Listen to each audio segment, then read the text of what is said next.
അണിയങ്കൃതമാമോപ്പഞ്ഞ സംഘം അല്ല അണിഞ്ഞണിഞ്ഞൊരുങ്ങി തൊപ്പിയുമീട്ട് പേര് പറ്റി എന്നാണ് പറ്റി നോക്കുന്നേ കാലിൽ പഠിക്കണം നല്ലതുണ്ടല്ലോ സുന്ദരമാശേജിന്റെ നടുവിൽ പട്ടി തിരിച്ചു വരുമോ സുന്ദരമാശേജിന്റെ നടുവിൽ ഇതാ ഞങ്ങൾ കളി തുടങ്ങി.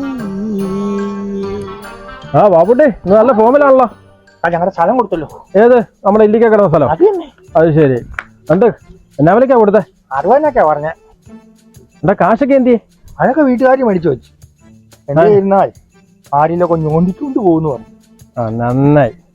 പിന്നെ നിനക്കൊക്കെ അത്രയും ചെറിയ വിലക്ക് കൊടുക്കേണ്ട വല്ല കാര്യം ഉണ്ടായിരുന്നു? അതിനൊക്കെ അതിനും വലിയ വില കിട്ടും. 10-75 ലക്ഷം രൂപ കിട്ടുന്ന സ്ഥലമല്ലേ? ആണോ? പിന്നെ അയ്യോ നീ എന്നായി എന്ന് പറഞ്ഞാൽ അതിനൊരു പണിയുണ്ട്.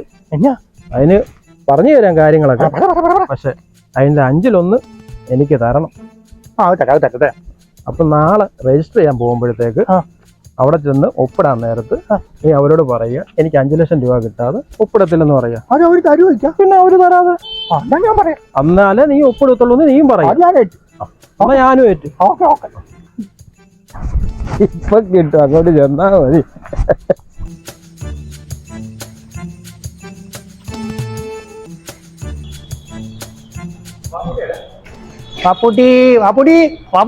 ഞാനല്ലേ വാപ്പുട്ടി? അതെ അതെ.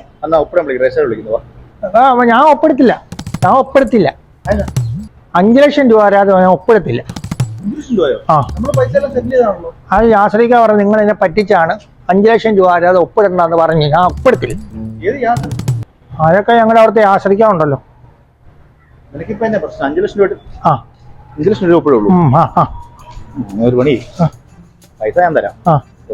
ഒപ്പ് ഞാൻ തരാം. പൈസ ആരുവാണ് ഒപ്പിടാം. 1 2 3 4 5 5 ലക്ഷം തികച്ചുണ്ട്. എളുപ്പം ഒപ്പിടും കേട്ടോ. ഒന്ന് എന്റെ അവിടെ ബാപ്പുട്ടി എന്നാ ബാപ്പുട്ടി പ്രശ്നം?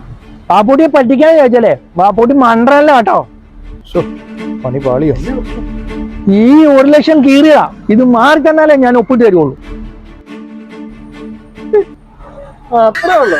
അതൊന്നും വിജയം.